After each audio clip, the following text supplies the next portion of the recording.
School के time से ही दो परम मित्र जो हमेशा साथ रहते थे, स्टडी में साथ, खेलने में साथ, बाहर जाने में, घूमने में, हर जगह साथ रहते थे। जब स्कूलिंग पूरी हुई, कॉलेज पूरा हुआ, प्रोफेशन के लिए एक बंदा जो है, जैसा कि अभी देव ने बताया, काफ़ी तैयारी करके नासा में चला गया, क्योंकि उसका फील्ड ही वही था इंजीनियरिंग का। और एक का चूंकि फील्ड नहीं था, तो उसने सोचा कि क्यों ना कोई बिजनेस किया जाए। हालांकि बिजनेस करना इतना कोई आसान काम नहीं है, जैसा कि हमें दिखता है कि कोई दुकान लगा के बैठ गया है और उसकी अर्निंग बहुत अच्छी हो रही है, ऐसा कुछ नहीं हमारे को लगता है। तो उसने एक शॉप को ओपन किया, उसने मिठाई की दुकान लगाई हलवाई की। उसको लगा ऐसा कि भाई मिठाई की दुकान पे तो बहुत ज़्यादा कस्टमर्स आते हैं और ज़्यादा कस्टमर्स आते हैं तो अर्निंग भी ज़्यादा होगी।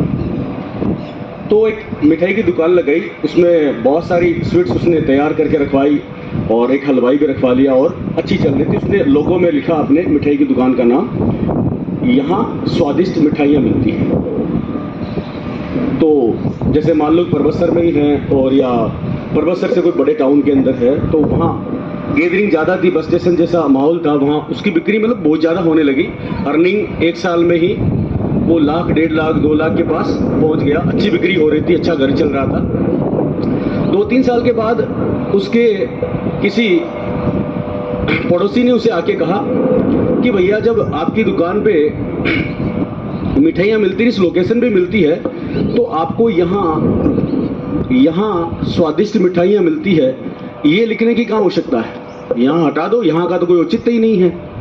भाई यही तो लिख सकते हो कि स्वादिष्ट मिठाइयाँ मिलती हैं, यहाँ का क्या उद्देश्य है? तो उसने सोचा कि हाँ, बात तो बिल्कुल सही है भाई, यहाँ का कोई उद्देश्य ही नहीं है, जब परबतसर में ही मिल रही है तो मैं यहाँ क्यों लगाऊं? तो उसने वो यहाँ हटा दिया और अब लोगों पे लिखा हुआ है कि स्वादिष्ट मिठाइयाँ मिलती हैं। लोग ले रहे थे, फिर कारोबार चल रहा था, वही कहानी दोहराई जा रही थी। समय बीतता गया, कुछ ग्राहक कम भी हुए होंगे, लेकिन उसे महसूस नहीं हो रहा पा रहा था। काफ़ी समय बीतने के बाद फिर किसी ने एक यूं ही राय दे दी, क्योंकि राय देने वाले तो बहुत सारे होते हैं। हालांकि कई बार लोग सही भी राय देते हैं, लेकिन हजारों राय में से कौन सी सही है उसको सुनिश्चित करना थोड़ा सा कठिन हो जाता है। तो किसी ने कहा कि भैया मिठाइयाँ तो स्वादिष्ट ही होती है, ये क्या यहाँ स्वादिष्ट मिठाइयाँ मिलती है? मिठाई तो स्वादिष्ट ही होती है, स्वादिष्ट आपने निरर्थक लगाया, ये ठीक नहीं है। तो उसने सोचा ये भी बात सही है, भाई मिठाई तो स्वादिष्ट है। तो उसने स्वादिष्ट शब्द को वहाँ से हटा दिया। अब उसका लोगो रह गया कि मिठाइयाँ मिलती हैं।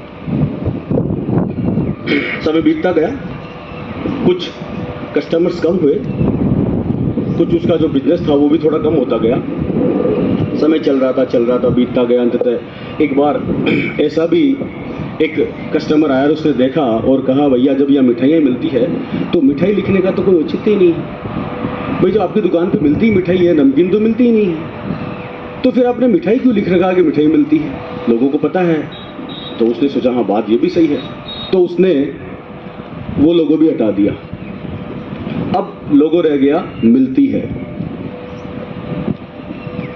केवल एक लोगो है, मिलती है। स्वादिष्ट हट गया, यहाँ हट गया, मिठाइयाँ भी हट गई। लोग हंसने लगे। लोगों ने देखा कि मिलती है का क्या मतलब है। तुरंत ही 3-4 दिन बाद लोगों ने कह दिया कि भैया मिलती का क्या कंसेप्ट। तो उसने कहा हाँ, ये भी बात सही। तो उसने सारा लोगो वहां से हटा दिया। अब कुछ भी नहीं है लोगो, बिना लोगों की मिठाइयों की दुकान चल रही है। एटलीस्ट ऐसा टाइम आ गया कि अब उसकी दुकान बंद होने के कगार पर है। इत्तेफाक ऐसा हुआ कि वो जो उसका नासा का दोस्त था, उसको वापस अपने देश स्वदेश आना था। वो आया, मिला उससे, बातचीत की, फोन पे उनकी बातचीत हुआ करती थी। तो उन्होंने बात की, बोले क्या हुआ? बोले मेरा बढ़िया धंधा चल रहा था, बढ़िया है। हाँ ठीक है कि तेरे जितने इनकम मेरी नहीं है, तो तेरी जितनी मेरी तैयारी भी नहीं थी, लेकिन फिर भी मेरा ठीक चल रहा था। लेकिन हुआ क्या? बोले इस प्रकार का वाकया मेरे साथ हुआ। 7 साल हो गए, 7 साल के अंदर इस प्रकार का वाकया हुआ। तब उसने समझाया कि देखो ऐसा है कि बहुत सारे रायचंद मिलेंगे हमारे को, कई प्रकार की हमें राय मिलेगी। बहुत सारी राय वो सही भी देंगे, बहुत सारी राय गलत भी देंगे, लेकिन हमें ये सुनिश्चित करना है कि कौन सी राय हमारे लिए कारगर है और कौन सी राय हमारे लिए कारगर नहीं है। हाँ, अगर आपको ऐसा लगा कि किसी के कहने पे ये हटा दूं वो हटा दूं, तो आप उसे मानते या नहीं मानते आप पे निर्भर कर रहा था। आपको कोई जरूरत नहीं थी कि किसी की राय मानो।